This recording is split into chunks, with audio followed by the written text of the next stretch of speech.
हाल ही में the Lallan top के मंच पर एक ऐसी बहस हुई जिसने सोशल मीडिया पर एक नई वैचारिक आग लगा दी। बहस का विषय कोई छोटा मुद्दा नहीं था, बल्कि सबसे बड़ा और सबसे पुराना सवाल, ईश्वर का अस्तित्व। आमने सामने थे मशहूर गीतकार और लेखक जावेद अख्तर, जो खुद को नास्तिक यानी कि एथिस्ट मानते हैं, और मौलाना मुफ्ती शमाइल नदवी, जो एक इस्लामिक विद्वान हैं और खुले तौर पर मजहबी आस्था का प्रतिनिधित्व करते हैं। इस बहस में मौलाना शमाइल नदवी ने एक जाना पहचाना तर्क रखा।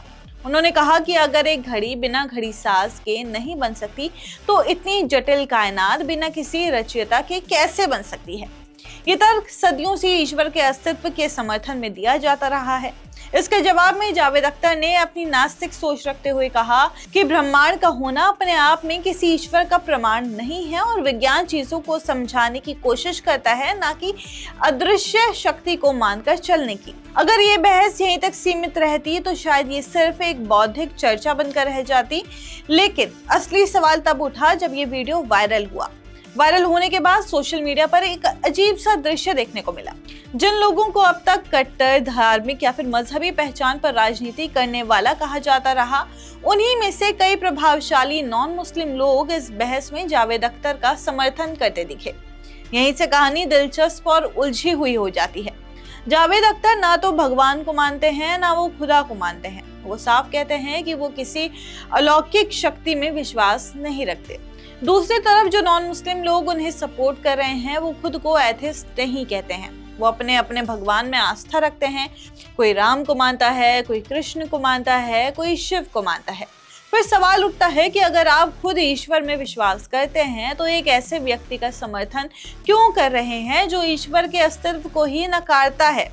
क्या इसका मतलब ये है कि ये समर्थन धर्म के लिए नहीं बल्कि किसी और कारण से है? क्या ये विचारधारा की लड़ाई है या सिर्फ पहचान की राजनीति? इस सवाल को समझने के लिए पहले जावेद अख्तर को समझना जरूरी है। जावेद अख्तर एक मुस्लिम परिवार में पैदा हुए, लेकिन उन्होंने बार बार कहा कि उनका धर्म से कोई रिश्ता नहीं है। उन्होंने अपने जीवन में कई बार धार्मिक कट्टरता, अंधविश्वास और मजहब के नाम पर होने वाली राजनीति की आलोचना की है, चाहे वो किसी भी धर्म की हो। वो खुद को नास्तिक कहते हैं और ये भी कहते हैं कि नास्तिक होना किसी धर्म से नफरत करना नहीं, बल्कि सवाल करने की आजादी है। वहीं दूसरी तरफ मौलाना मुफ्ती शमाइल नदवी हैं। वो एक इस्लामिक स्कॉलर हैं, धार्मिक शिक्षा से जुड़े रहे हैं और इस्लामिक दर्शन की बात करते रहते हैं। उनके तर्क कुरान, इस्लामी परंपरा और धार्मिक सोच पर आधारित होते हैं। उनका मानना है कि ये कायनात एक सुनियोजित रचना है और बिना रचयिता के इसका अस्तित्व संभव नहीं है। अब यहाँ गौर करने वाली बात यह है कि ये बहस धर्म बनाम धर्म नहीं थी। ये बहस थी आस्था बनाम नास्तिकता की। लेकिन सोशल मीडिया ने इसे एक अलग रंग दे दिया। जब कुछ नॉन मुस्लिम लोग जावेद अख्तर के पक्ष में खड़े हुए, तो सवाल ये नहीं था कि वो नास्तिक हो गए हैं। सवाल ये था कि वो किस बात का समर्थन कर रहे हैं। असल में यहाँ समर्थन जावेद अख्तर के नास्तिक होने का नहीं, बल्कि मौलाना शमाइल नदवी की मजहबी दलीलों का विरोध था। यानी ये समर्थन ईश्वर के खिलाफ नहीं, बल्कि एक खास धार्मिक नैरेटिव के खिलाफ था। आज के डिजिटल दौर में कई ऐसे लोग हैं जो खुद को धार्मिक बताते हैं, लेकिन उनकी लड़ाई असल में आस्था की नहीं है, बल्कि पहचान की राजनीति की होती है।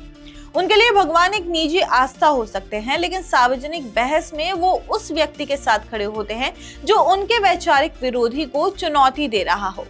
यही वजह है कि जावेद अख्तर, जो खुद किसी ईश्वर को नहीं मानते, उन लोगों के लिए एक टूल बन जाते हैं, एक ऐसा चेहरा जिसके जरिए वो अपने वैचारिक दुश्मन पर हमला कर सकते हैं।